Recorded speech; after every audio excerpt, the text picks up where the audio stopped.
오늘은 주기도문 강의 세 번째 시간입니다. 말씀의 본문은 마태복음 6장 10절, 설교의 제목은 당신의 나라가 오게 하소서입니다. 오늘 말씀의 본문은 나라가 임하옵시오며 이렇게 번역된 부분이 헬라어 문장 구조로 보면 이렇게 해석할 수가 있어요. 오게 하소서 당신의 나라가. 그러니까 여기서 한글 성경에서는 당신의라는 단어들이 다 빠졌어요. 그렇지만 언어에서는 또 영어 성경에서는 그것을 분명하게 당신의라는 단어를 사용하고 있습니다. 그래서 이 당신의 나라라고 하는 것은 하나님의 나라를 이야기하고요. 또 다른 방식으로 표현하면 천국을 가리키고 있습니다. 하나님의 나라가 천국이 오게 하옵소서 이렇게 기도하라고 예수님께서 우리에게 도전하고 계신 것입니다. 그런데 흥미로운 것은 예수님께서 공생의 첫 번째 메시지를 어떻게 말씀하셨냐면 회개하라, 하나님의 나라가 가까웠다. 그래서 가까웠다라는 것은 앞으로 올 것이라 이것이 아니라 예수 그리스도에 의하여 하나님의 나라가 이미 임하였다. 그러므로 회개하여 복음을 믿고 이 하나님의 나라를 받아들여라. 이런 메시지를 증거하셨습니다. 이렇게 하나님의 나라는 예수 그리스도에 의하여 2000년 전에 이미 임하였습니다. 그럼에도 불구하고 예수님께서 제자들에게 주기도문을 가리킬 때 너희는 이렇게 하나님 앞에 요청하여라 하면서 그 내용 중에 하나가 하나님의 나라가 오게 하옵소서 이렇게 기도하라는 거예요. 뭔가 이율배반적이죠. 이미 와 있는데 그 나라가 또 오게 해달라고. 그래서 이러한 예수님의 뭔가 그 이율배반적인 그 메시지 속에서 우리가 이렇게 하나님의 나라에 대하여 정리를 할 수 있는 것이죠. 예수 그리스도에 의하여 하나님의 나라가 임하였어요. 그래서 영어식 문장 구조로 보면 have already 하나님의 나라가 이미 임하였어요. 그런데 그 나라가 아직 완성되지 않았어요. 그 중요한 이유는 무엇이냐면 이 땅에 아직도 죄라는 것이 존재하기 때문에. 그래서 그 죄의 영향권으로 이 마귀가 영적으로 보면 마귀가 활동하고 또는 그 악한 영에 의하여 하나님을 알지 못하는 상태에서 세상이 평안을 잃어버리고 또 하나님의 심판을 받을 수밖에 없는 그런 조건이라는 것이죠. 그런 의미에서 하나님의 나라가 이미 임하긴 하였지만 아직은 완성되지 않았다. 그런 의미에서 영어식 표현으로 의하면 not yet. 그러니까 하나님의 나라는 have already 이미 임하였지만 그러나 아직 완성되지 않았다. not yet. 그래서 하나님의 나라가 완성되도록 어디에? 이 땅에 이 세상에 하나님의 나라가 완성되도록 그 하나님의 나라가 완성되면 그 나라는 어떤 나라가 되겠어요? 더 이상 죄가 존재하지 않습니다. 죄라는 어떤 우리가 분명하게 표현할 수 없는 어떤 것이지만 그러나 성경은 죄를 하나의 인격체 같이 그렇게 표현하는 부분들이 있단 말이에요. 그러니까 그 악을 행하는 그 죄를 하나님께서 심판하시고 영원한 지옥불에 그 심판불에 그렇게 멸망하게 만드시고 또 그의 영향권을 받은 모든 마귀와 하나님을 거역했던 사람들이 모두 심판을 받고 그렇게 해서 그 나라는 더 이상 죄가 존재하지 않아요. 그래서 그 나라는 어때요? 온전한 생명이 풍성한 나라, 기쁨이 풍성한 나라, 더 이상 죄가 존재하지 않기 때문에, 악이 없기 때문에, 네? 그리고 더 이상 아픈 사람이 없어요. 병든 사람이 없어요. 더 이상 슬픔이 없어요. 억울함이 없어요. 억울함이 다 해결된 그런 나라. 여러분이 일반적으로 이야기하는 유토피아로 그 하나님의 그 완성된 나라, 그 나라가 어서 오게 하옵소서. 그렇게 기도하라고 우리에게 말씀하고 있는 것입니다. 그래서 성경에서 이야기하는, 특별히 예수님이 우리에게 보여주신 하나님의 나라는 시제적으로 보면 현재적인 시제가 있으면서, 그러면서 또한 아직 완성을 기다리고 있는 미래적인 나라. 그래서 이 하나님의 나라는 어떤 면에서 오고 있는 나라예요. 이미 와 있지만 또한 오고 있는 나라죠. 누구에 의하여? 예수 그리스도가 이 땅에 다시 오셔서 아까 제가 말씀드린 대로 죄를 심판하고 그의 영향권 안에 있는 그 모든 영적인 세력과 그의 부하들을 심판하소. 온전한 그 극락의 세계, 지극한 그 생명이 풍성하고 기쁨이 풍성한 그러한 나라를 우리 예수님이 우리에게 가르쳐 주고 계시는 것입니다. 실제로 이 구약과 신약에서 이야기하는 어떤 큰 줄거리가 있는데 그 줄거리를 잘 요약해서 설명할 수 있는 단어를 선정하라 그러면은 하나님의 나라로 설명을 할 수 있어요. 하나님의 나라. 우리가 이제 성경을 큰 줄기로 이해하고 해석할 수 있는 몇 가지 방법들이 있습니다. 예를 들어서 언약의 개념으로. 여러분이 신약과 구약은 어떤 개념으로 본 거예요? 하나님의 나라를, 아니 성경의 말씀을 약속의 개념으로 본 거예요. 커버넌트. 현대식으로는 컨트랙의 개념으로, 하나님과 인간 사이의 컨트랙의 개념으로 하나님의 구원과 하나님의 뜻을 밝히려고 하나님의 말씀이 이렇게 주어진 것으로 본 거예요. 그래서 우리가 이것을 구약, 올드, 예수님 오시기 전에 모든 커버넌트는 다 올드랍니다. 예수님이 오셔서 새로운 그 뉴 커버넌트를 우리에게 주셨어요. 그게 뭐예요? 신약성경. 자, 이런 식으로 성경을 큰 줄거리로 이렇게 이해하고 또 설명할 수 있어요.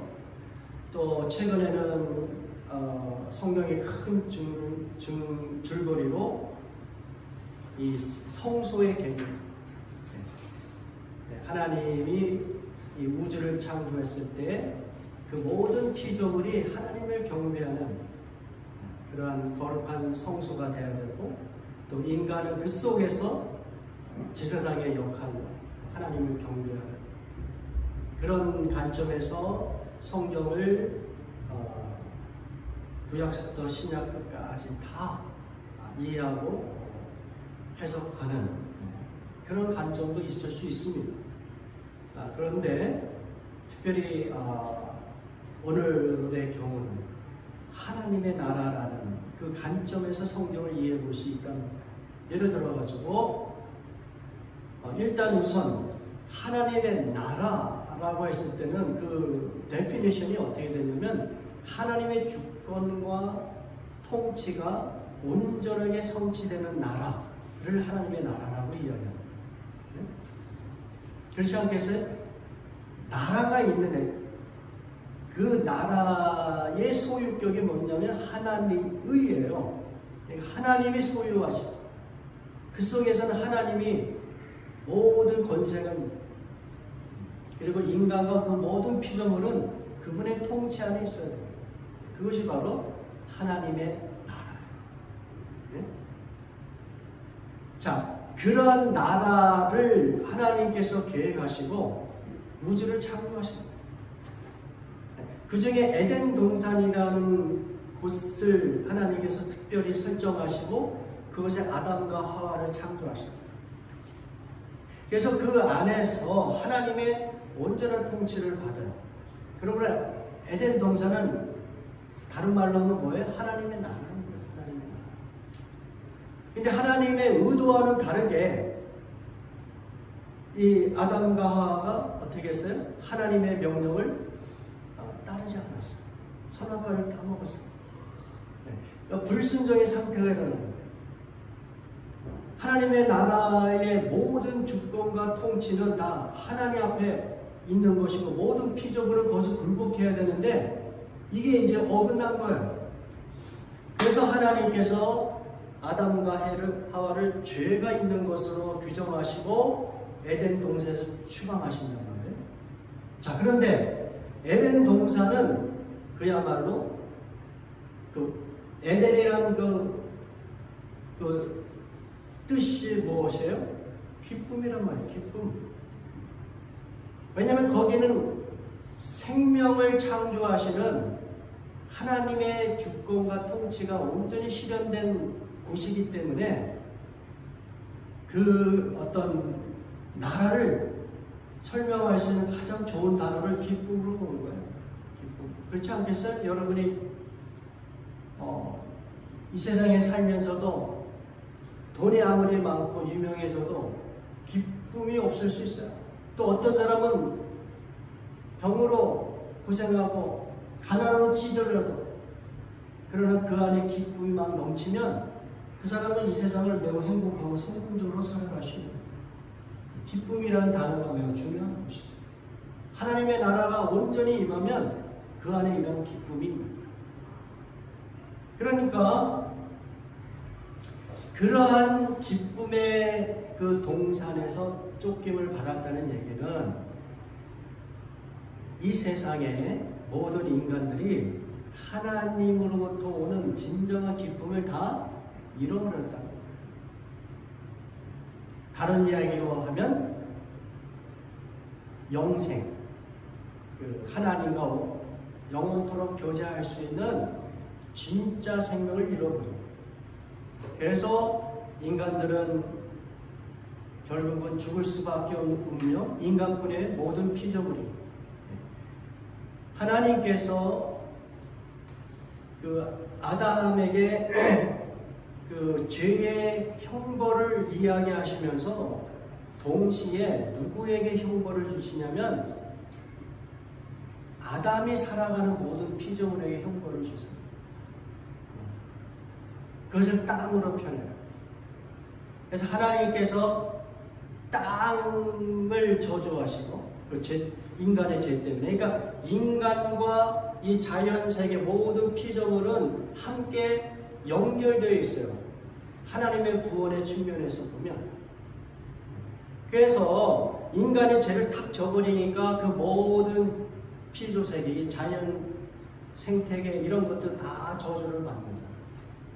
그래서 그 속에서 가시덤불이 나오고, 예? 엉겅퀴가 나오고, 그리고 사자와 일이 서로 싸우고, 뱀은 독을 품고, 이런 일들이 일어나는 거예요. 그 모든 것은 인간의 죄로 인한 것이고, 또 에덴 동산에서 추방받은 하나님의 형벌로 경험하게 되는 그러한 현실들을 우리가 이해할 수 있습니다. 그래서 존 밀턴이 이제 이러한 내용들을 가지고 어떤 대서사시를 썼잖아요. 그것이 그 유명한 신라건이라는 것입니다. Paradise Lost, 이 신라건을 썼고요. 그런데 이렇게 에덴 동산에서 쫓겨난 아담 이후의 모든 후손들, 인간은 이 땅에서 하나님 나라에서 누릴 수 있는 그 생명과 기쁨을 상실한 거예요. 그리고 시간과 공간의 제약을 받아요. 그래서 병들고 늙고 죽어요. 거기서 끝나면 모르는데, 예? 어떤 사람들은, 인간들은 이 땅에서 육신이 죽으면 그것이 끝이야. 그 다음 세계는 없어. 이렇게 이야기하는 허무주의자들이 있단 말이죠. 그러나 성경은 분명하게 이야기해요. 죽음 위에는 반드시 하나님의 심판이 있다.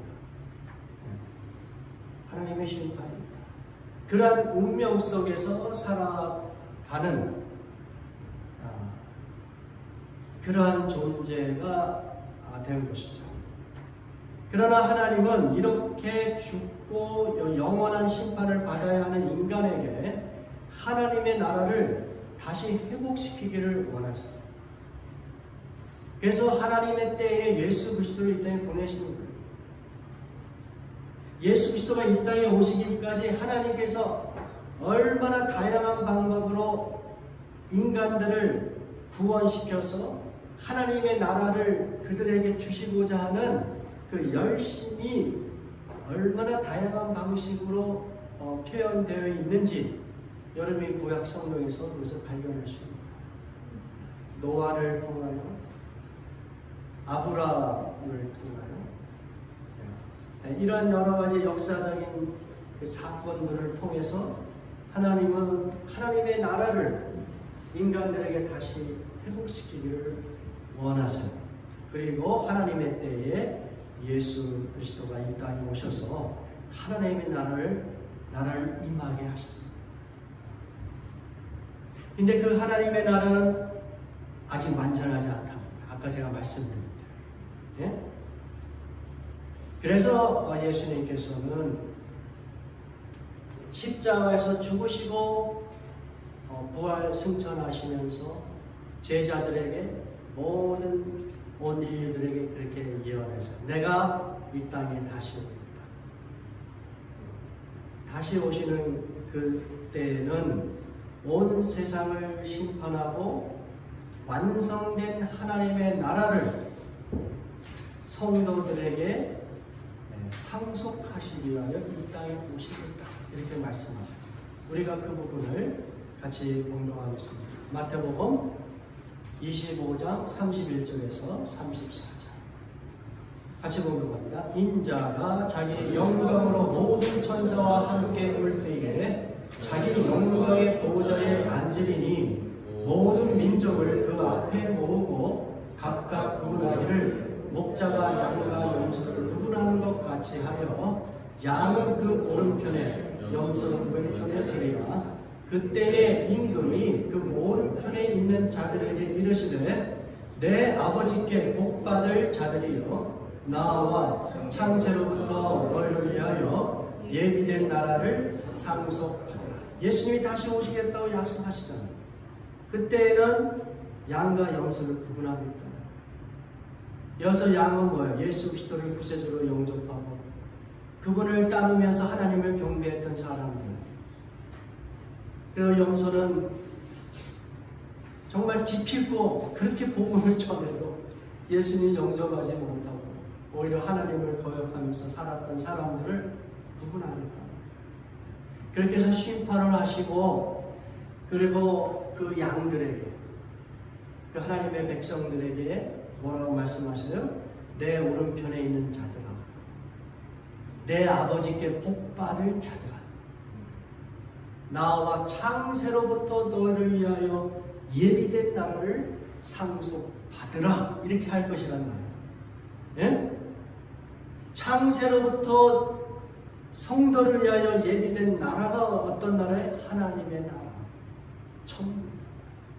더 이상 죄가 없는, 악이 없는, 전혀 다른 차원의 행복과 기쁨을 누릴 수 있는 낙원을 회복한, 어떤 면에서 한 차원 더 업그레이드된 그러한 에덴 동산의 복귀를 우리에게 약속하고 계시는 것입니다. 이러한 예수님의 그 약속을 듣고 초대교회 성도들은 그러한 하나님 나라의 완성을 간절하게 소망하였어요. 우리가 그 부분을 같이 살펴보기로 합니다. 베드로후서 3장 12절, 13절 같이 보겠습니다. 하나님의 날이 임하기를 바라고 간절히 사모하라. 그날에 하늘이 불에 타서 풀어지고 물질이 뜨거운 불에 녹아지려니와 우리는 그의 약속대로 의가 있는 곳인 새하늘과 새 땅을 바라보도다.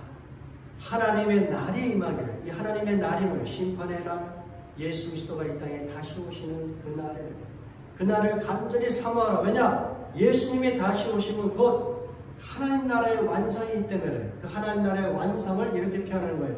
새하늘과 새 땅이에요. 지금 우리가 경험하는 이 우주와 이 모든 땅의 세계의 그 경험들, 그러한 것들을 하나님께서 완전히 체질을 새롭게 바꾸세요. 비유적인 표현은 이 불로 태운다고 했잖아요. 그러니까 노아의 홍수 때는 물로 심판하셨지만 이제 예수님이 다시 오셔서는 불로 이 죄로 얼룩진 기존의 하늘과 땅을 다 멸하시고 완전히 새로운 하늘과 땅, 우리가 이 세상에서 경험하거나 기대할 수 없는 전혀 다른 차원의 그 기쁨과 만족이 있는 그런 세상을 하나님께서 약속하고 계십니다. 그래서 그 나라가 임하도록 바라보고 간절히 사모해요. 그리고 예수님은 사도 요한을 통하여 이미 승천하셨는데 사도 요한에게 계시로 나타나시고 그에게 다시 한번 약속하십니다. 그것이 바로 이 신구약 맨 끝에 메시지예요. 요한계시록 22장 20절 같이 보는 겁니다. 이것들을 증언하시리가 이르시되 내가 진실로 속히 오리라 하시거늘 아멘. 주 예수여 오시옵소서. 예수님이 이제 요한계시록의 모든 그 예언과 계시의 그 메시지를 증거하시고 마무리로 예수님께서 약속하신 게 뭐냐면 내가 진실로 속히 오리라. I'm coming soon. 무슨 영화 예고편 같은. 그런데 실제적으로 요한계시록에 보면 예수님이 I'll come 이런 단어 안 쓰세요. 네? 이 헬라어 그 시제로 보면 이 현재 그 형으로 쓴다는 거예요. 다시 한번 I'm coming으로 쓴다는 거예요. I'm coming. 진행형으로 쓰는 거예요. 그러니까 우리 차원에서는 하나님은 오고 계시는 거예요. 오고 계시는 거예요. 그래서 영어식으로는 그것이 어느 정도 표현이 되잖아요. I'm coming. I'll come 이렇게 말씀하지 않으세요. I'm coming. 내가 지금 오고 있어. 곧 오고 있다. 그 예수님의 그 마지막 그 확고한 그러한 약속의 메시지 앞에 이제 사도 요한이 엎드려서 그렇게 고백하는 거예요. 아멘 주 예수여 오시옵소서. 아멘 주 예수여 오시옵소서. 왜 하나님의 나라를 간절히 사모하고 그 나라가 완성되기를 어떻게 해요? 간절히 바라니까 어서 오시옵소서. 오늘 예수님이 오늘 말씀 속에서 우리에게 도전하는 메시지가 그거예요. 하나님의 나라가 완성되도록 어서 임하게 하여 주옵소서. 그 기도하라고 예수님께서 주기도문에 우리에게 말씀하고 계신 것입니다. 여러분 어때요? 여러분은 이러한 하나님의 나라를 소망하십니까? 간절히 구하고 있어요? 네.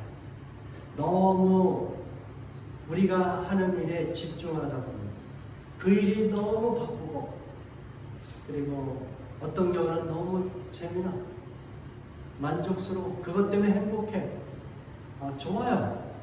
그러나 거기에서 다 마음을 다 빼앗기지는 마세요.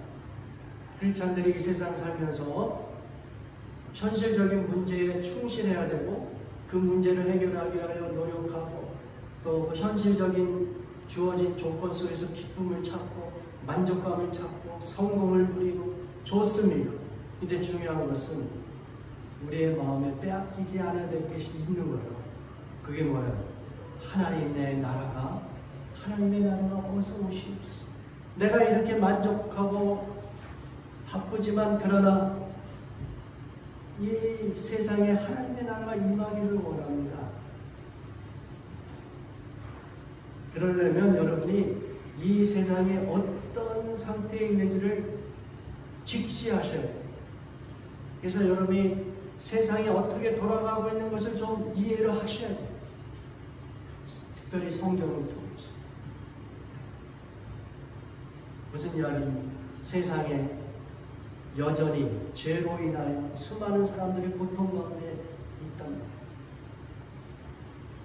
특별히 빈부의 격차가 심해지잖아요. 점점 더 심해지잖아요. 이 자본주의가 발달하면 발달할수록 이 빈부의 격차가 더 심해져요. 네.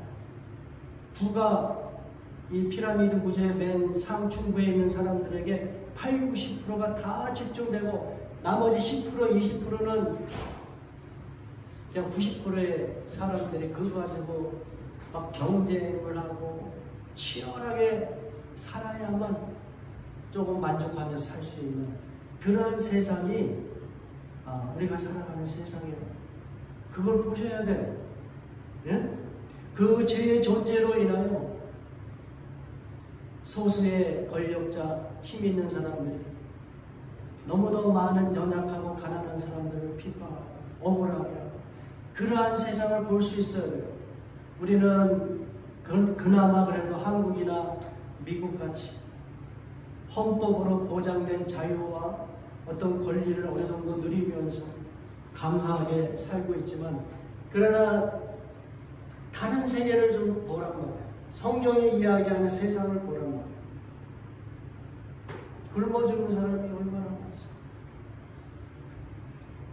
저는 아프가니스탄, 이란, 저는 캄보디아, 또 이런 북한, 이 독재자들에 의하여 얼마나 많은 사람들이 고통받습니다. 어쩌면 내가 자세히 안 봐서 그렇지, 우리가 살아가는 이 내 주변의 어떤 사람들은 매우 배고플 수도 있는 것입니다. 매우 억울한 삶을 살아가시고 있는 그런 것들을 봐야 돼요. 또 내 개인적으로도 자세히 나의 모습을 살펴보면 어떻습니까? 여러분 삶의 분명한 목적과 의미를 갖고 있어요? 그것 때문에 아무리 어렵고 힘든 상황 속에서도 절대 포기하거나 절망하지 않을 수 있는 분명한 콜링, 삶의 미닝을 갖고 있습니까? 그런 것들이 없으면 언제든지 여러분이 어려운 환경 속에서 마음을 상실하고 절망하고 삶의 의미를 놓치는 것입니다. 그렇게 무의미하게 살아갈 수 있는 게 우리의 모습에, 이게 다 무엇 때문에 이 땅이 아직 완성되지 않았기 때문에, 하나님의 나라로 완성되지 않았기 때문에 죄가 여러 가지 각도로 우리의 삶과 그 영혼을 갉아먹고 있는 그런 현실의 세계를 우리가 직시할 수만 있다면 우리 마음속에 끊임없이 어떠한 소망과 열망이 일어나요? 하나님의 나라가 어서 임하옵소서. 이 기도한다니까. 이 기도하지 못하는 사람들은 자기 자신의 모습과 내 주변에 있는 세상의 모습을 직시하고 있지 못하기 때문에 그렇답니다. 그래서 우리가 성경 말씀을 통해서 현실을 자꾸 깨우치고 자기 자신을 돌아봄으로써 그 하나님 나라의 완성을 위하여 간절히 소원하고 그것이 임하도록 기도하는 자가 되어야 된다고 우리 예수님께서 우리에게 도전하고 있는 것입니다. 자, 우리 베드로후서 3장 14절 말씀 같이 보도록 합니다. 그러므로 사랑하는 자들아 너희가 이것을 바라보나니 주 앞에서 점도 없고 흠도 없이 평강 가운데서 나타나기를 힘쓰라. 지금 이 말씀은 우리가 아까 봉독하였던 베드로후서 3장 12절, 13절 그 다음 절에 나오는 14절의 말씀이에요. 아까 우리가 보았던 내용은 무엇입니까? 새하늘과 새 땅을 우리가 사모하면서 그 예수님의 다시 오심을 간절히 사모하라. 그렇게 도전하고 있는 것이죠. 예. 그러면서 그렇게 완성될 하나님의 나라를 사모하면서 간절히 바라보면서 너희가 이렇게 준비하라. 이렇게 말씀하시는 것이 베드로후서 3장 14절입니다. 여기서 두 가지를 우리가 살펴볼 수 있어요. 첫 번째는 무엇이냐면 주 앞에서 점도 없고 흠도 없는 상태로 나타나기를 힘씁니다. 예수님이 오시는 그날에 내가 예수님 앞에 언제든지 설 때에 점도 없고 흠도 없는 상태로 나타나도록 힘쓰라고 이야기해요. 이야기는 뭐예요?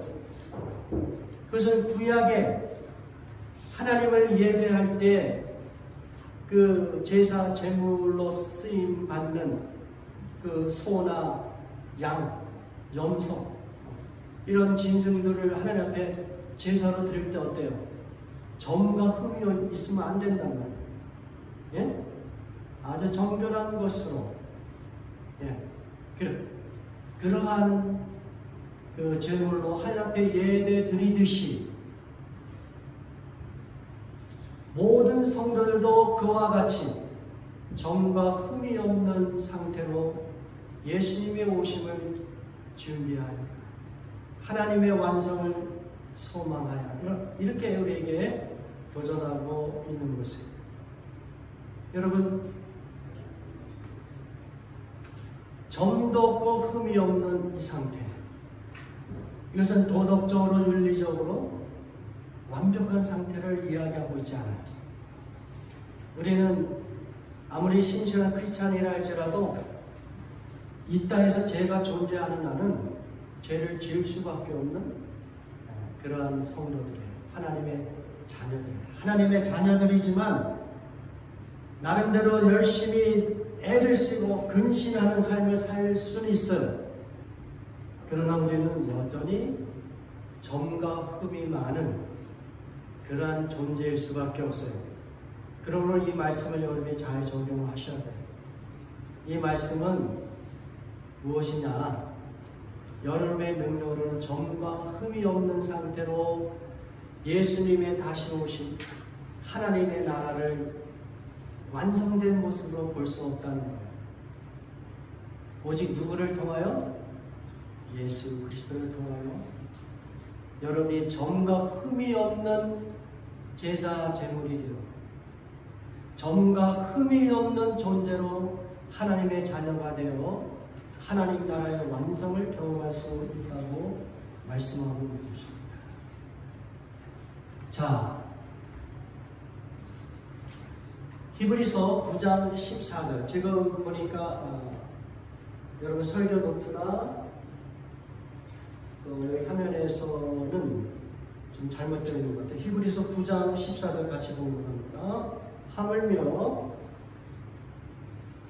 영원하신 성령으로 말미암아 흠없는 자기를 하나님께 드린 그리스도의 피가 어찌 너희 양심을 죽은 행실에서 깨끗하게 하고 살아계신 하나님을 섬기게 하지 못하겠느냐.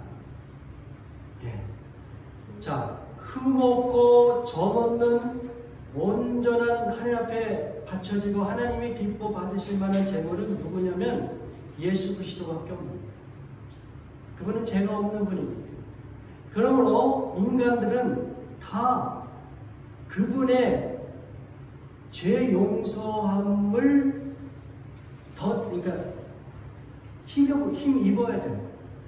그것을 어떻게 표현한 거냐면 흠없는 자기를 하나님께 드린 그리스도의 피, 그리스도의 피가 너희의 정과금을 다 깨끗하게 만들어서 하나님이 여러분을 억셉트 할 수 있는 존재, 내가 기뻐하는 나의 자녀다, 이렇게 이야기할 수 있는 존재로 만드시겠다는 거예요. 누구를 통하여? 예수 그리스도의 피. 그러니까 여러분이 하나님 나라의 완성을 기다릴 때 어떻게 준비해야 되느냐? 예수 그리스도를 믿고 그분을 신뢰하고 그분과의 교제를 끝까지 지켜나가는. 예? 여러분, 신앙생활하는 거 쉽지 않습니다. 목사도 쉽지 않더라고요. 예? 그래서 성경은 계속해서 뭘 얘기하냐면 인내하라. be patient. be patient. 이 약속의 말씀을 끝까지 붙들 수 있는 be patient. 그렇게 말씀을 하고 있어요. 제가 시간이 많이 갔기 때문에 좀 빨리 진행을 하고 마무리를 하겠습니다. 두 번째, 이 베드로후서 3장 14절에 보면 어떻게 준비하라고 하냐면 평강 가운데서 나타나기를 힘쓰라, 이렇게 되어 있어요. 평강 가운데서.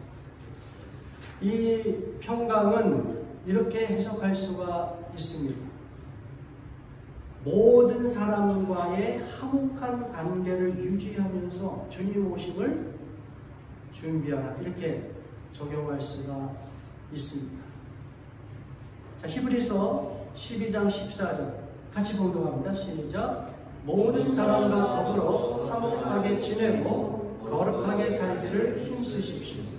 거룩해지지 않고서는 아무도 주님을 뵙지 못할 것입니다. 자,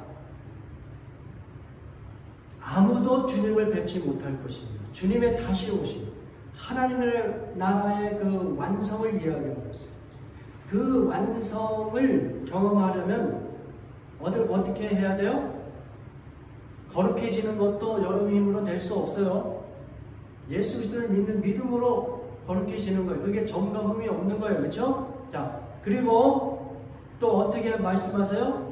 모든 사람과 더불어 화평하게 지내라.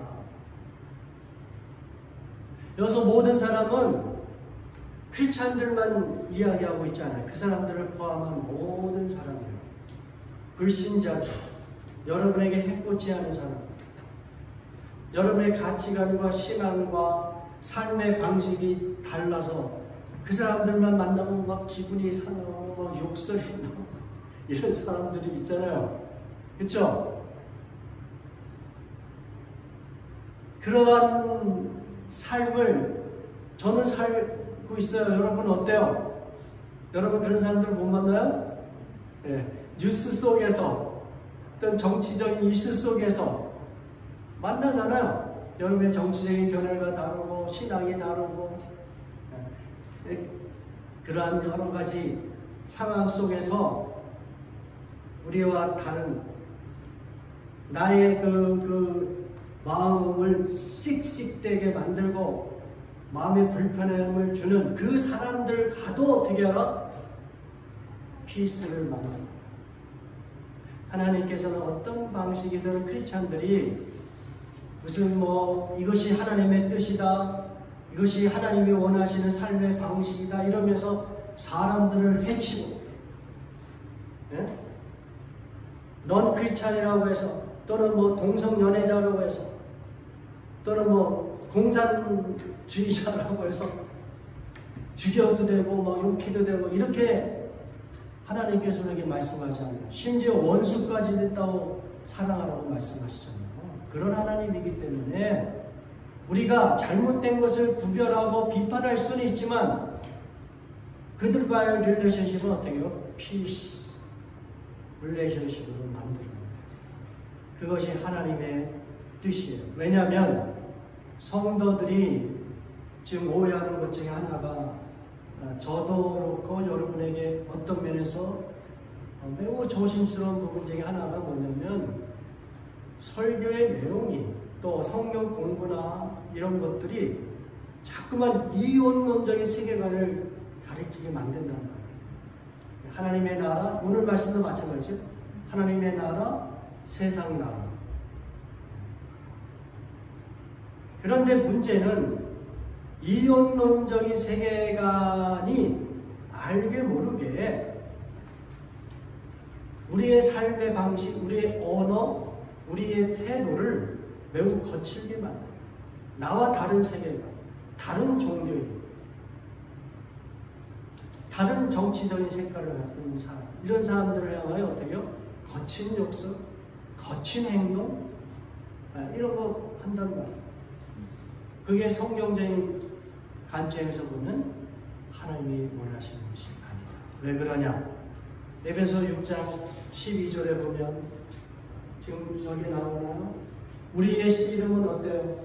혈과 한번 읽어보겠습니다. 시작. 혈과 육을 상대하는 것이 아니요 통치자들과 권세들과 이 어둠의 세상 주관자들과 하늘에 있는 악의 영들을 상대합니다. 크리스찬들이 이 땅에서 씨름하고 어려워하는 대상은 누구라고 이야기해요? 사람의, 여기서 혈과 육을 갖고 있는 사람이 누구예요? 인간이잖아요. 인간들 향해서 그렇게 살지 마라. 인간들 향해서는 어떻게 해라? 화목을 만들어가면서 살아. 그 말씀하고. 그러면 성도들이 봐야 될 씨름의 진정한 그 어떤 상대는 누구예요? 악한 영이에요. 악한 영. 여기서 통치자, 권세, 어둠의 세상 주관자, 하늘에 있는 악의 영들은 전부 다 이 마귀와 그 하수인의 역할을 하는 악한 영들을 향하여 이야기합니다. 성경은 결코 하나님의 말씀을 지키기 위하여, 그것을 수호하기 위하여 사람들과 싸우라고 이야기하지 않았어요. 해치라고 이야기하지 않았어요. 오히려 그 사람들을 어떻게 해요? 섬겨줘라. 그 사람들과 피스 릴레이션십을 가져라. 주님 오시는 그날까지 그렇게 화목한 관계를 유지해야 돼요. 여러분 이거 쉽습니까? 어려워요. 그래서 크리스찬의 삶은 인간관계 속에서도 어때요? 손해보는 걸 할 수 없어요. 이성적으로 막 따져가지고 인간관계 할 수가 없는. 왜?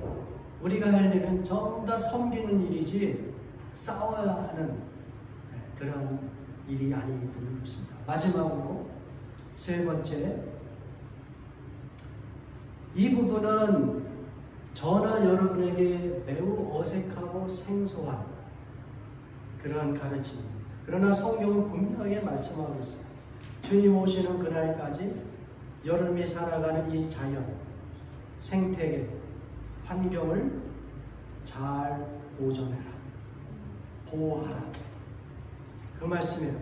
자, 로마서 8장 19절에서 22절 같이 보도록 합니다. 시작. 피조물이 고대하는 바는 하나님의 아들들이 나타나는 것이니 피조물이 허무한데 굴복하는 것은 자기 뜻이 아니라 오직 굴복하게 하시네로 말미암아 그 바라는 것은 피조물도 썩어짐의 종로를 가져서 해방을 이루어 하나님의 자녀들의 영광의 자유에 이르는 것입니다.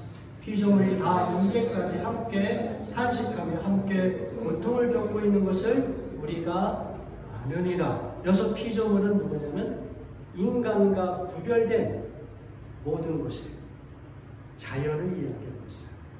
제가 서두에서 말씀드린 대로 아담과 하와가 죄를 짓고 에덴 동산에서 쫓겨날 때 하나님께서 땅을 저주하셨다고 했어요. 그 결과로 생태계가 신음하고 있는 거예요. 자, 그 이야기는 피조물도 무엇을 간절히 구하냐면 인간들의 구원의 날이 임하기를 간절히 기다리는 거예요. 왜? 인간들이 하나님의 완성된 나라에서 구원받는 그 순간에 이 땅에서 고통받았던 모든 피조물도 어떻게 해요? 그 고통으로부터 회복됩니다. 요즘 말로 이야기하는 뭐 무슨 대기오염이나 기후 변화라든지 이러한 것들로부터의 회복을 약속하고 있기 때문에 피조물도 크리스찬들의 구원, 하나님 나라의 완성을 간절히 기다리고 있다고 말씀하고 있습니다. 그런 면에서 크리스찬들은 이 땅에서 환경을 보존하고 보호하는, 다스리는 그러한 책임 있는 스튜어드십의 정신을 가지고 살아야 되는 것이죠. 그 earth.org라고 하는 곳에서 2022년 6월 5일에 세계 환경의 날 50주년을 맞아서 2022년에 가장 큰 환경 문제 12가지를 발표를 했는데요. 제가 빨리 읽어본다. 그 12가지를 한번 잘 생각해 보세요. 화석 연료로 인한 지구온난화, 부실한 통치, 이것은 이제 정치인들, 힘 있는 사람들이 자기 이익에 맞춰서 환경 문제를 바라보는 것이죠.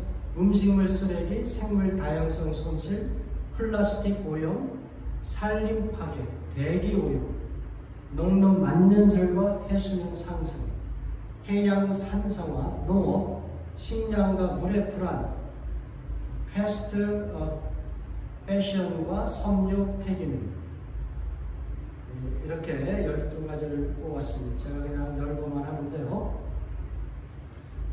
이 재미난 거가 패스트 패션과 섬유 폐기물, 이게 유행을 만들어가는 사람들, 그리고 그 사람들이 딱 필요한 것만 만드는 것이 아니라 과잉 생산을 하는 것이죠. 그러다 보니까 다 팔리지 않아요. 재고가 막 쌓여요. 그건 이제 다 폐기물로 처리하는데 그 과정에서 탄소가 발생. 이런 여러 가지들을 우리가 생각해 볼 필요가 있는 것입니다.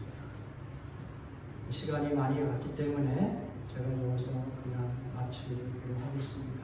우리 다 같이 기도하겠습니다. 아버지 하나님,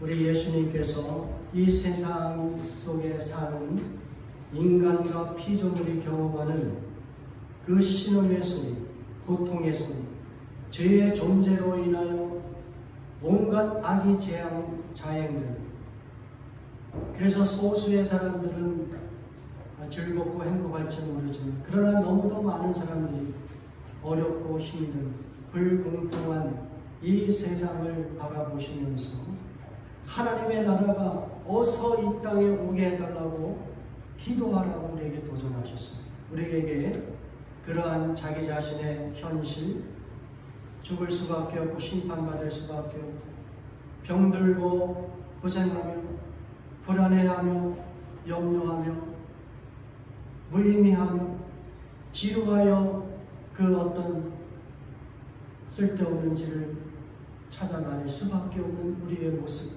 이러한 자기의 모습의 현실, 내 주변의 현실들을 직시하면서 이 땅에 하나님의 나라가 어서 임해야 되겠구나. 하나님, 이 땅에 예수님 어서 오셔서 이 온 세상을 새하늘과 새 땅으로 새롭게 하시고 우리를 구원하여 주옵소서. 간절히 기도할 수 있도록 우리를 이끌어 주시옵소서. 예수 그리스도의 이름으로 기도드렸사옵나이다. 아멘.